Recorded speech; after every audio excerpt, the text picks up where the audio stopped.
শিঙি মাছ দিয়ে কাঁচকলা আলু থানকুনি পাতা এই গরমের সিজনে পাতলা ঝোল জিরে বাটা দিয়ে নুন হলুদ মাখানো শিঙি মাছটাকে ভেজে নেব।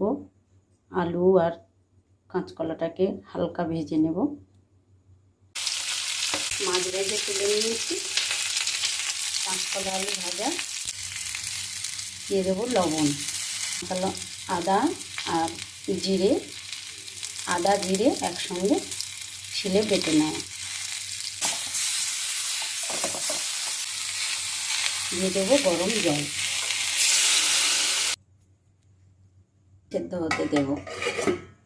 আলু আর কাঁচকলা একটু সেদ্ধ হয়ে গেছে। দিয়ে দেবো ভেজে রাখা শিঙি মাছ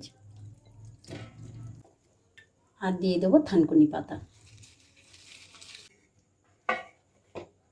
দিয়ে 5 মিনিট রান্নাটা করে নেব। এই গরমে একদম সিম্পল রান্না, থানকুনি পাতা দিয়ে শিঙি মাছের পাতলা ঝোল।